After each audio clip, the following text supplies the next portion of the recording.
आज हम आपको भारत देश के वीर पुत्र के बारे में बताने जा रहे हैं। कहते हैं उन्होंने हंसते हंसते अपनी मौत को गले लगा लिया। आइए शुरू करते हैं। कॉलेज में वह एक महान अभिनेता थे और उन्होंने राणा प्रताप और भारत दुर्दशा जैसी नाटकों में कई भूमिका निभाई थी। जब वे 8 साल के थे तो खिलौने या खेलों के बारे में बात करने की बजाय वह हमेशा अंग्रेज़ों को भारत से बाहर निकालने की बात करते थे। जब भगत सिंह के माता पिता चाहते थे कि उनकी शादी हो जाए तो वे कानपुर भाग गए। उन्होंने अपने माता पिता से कहा, अगर मैं भारत में शादी करूंगा जहां ब्रिटिश राज है तो मेरी दुल्हन मेरी मृत्यु होगी। वह कम उम्र में ही सामाजिक क्रांतिकारियों की ओर आकर्षित हो गए और उनके बारे में पढ़ना शुरू कर दिया। भगत सिंह कहते थे, मुझे मार सकते हो लेकिन मेरे विचारों को नहीं।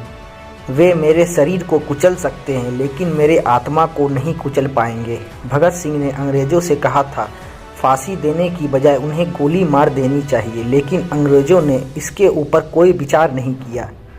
उन्होंने और बटुकेश्वर दत्त ने नई दिल्ली के सेंट्रल एम्बेसी हॉल में बम फेंका था और इनकलाब जिंदाबाद के नारे लगाए थे। जेल में रहने के दौरान वह भूख हड़ताल पे चले गए। हैरानी की बात यह है कि इस दौरान वह अपना सारा काम नियमित रूप से करते थे, जैसे गाना गाना, किताबें लिखना और पढ़ाई। रोज कोर्ट भी जाते थे। भगत सिंह ने एक शक्तिशाली नारा इनकलाब जिंदाबाद गढ़ा है जो भारत के स्वदेश संघर्ष नारा बन गया है। इन्हें 23 मार्च 1931 को अधिकारियों समझ के 1 घंटे पहले फांसी दी गई। कहा जाता है कि उन्हें फांसी देने के वक्त उसके मुंह पे मुस्कुराहट थी। वास्तव में यह ब्रिटिश साम्राज्य को कम करने के लिए निडर के साथ किया करते थे। जेल में जब उनकी मां उनसे मिलने आई तो भगत सिंह जोर जोर से हंसने लगे। यह देख के जेल के अधिकारियों बड़े हैरान रह गए और सोचे कि मौत इसके इतने करीब है, लेकिन फिर भी यह व्यक्ति खुल के कैसे हंस सकता है। कौन है ये शख्स? उन्होंने सुखदेव के साथ मिलकर लाला लाजपत राय की मौत का बदला लेने की योजना बनाई और लाहौर में पुलिस अधिकरण जेम्स स्टॉक में मारने की साजिश भी रची। हालांकि वह जन्म से ही एक सिख था। उसने अपनी दाढ़ी मुड़वा ली और हत्या के लिए पहचाने जाने और गिरफ्तार होने से बचने के लिए वह बाल भी कटवा लिए। वह लाहौर से कोलकाता भागने में सफल भी हुए। अपने मुकदमे के समय उन्होंने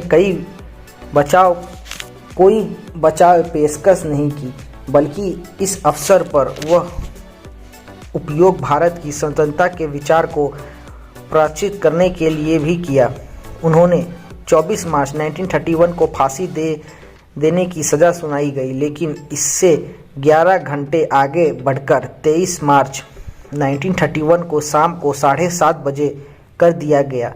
कहा जाता है कि कोई भी मजिस्ट्रेट फांसी की निगरानी करते के लिए तैयार नहीं था।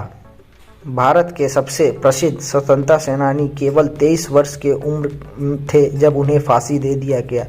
उनकी मृत्यु से सैकड़ों लोगों को स्वतंत्रता आंदोलन का कारण बनने के लिए प्रेरित किया।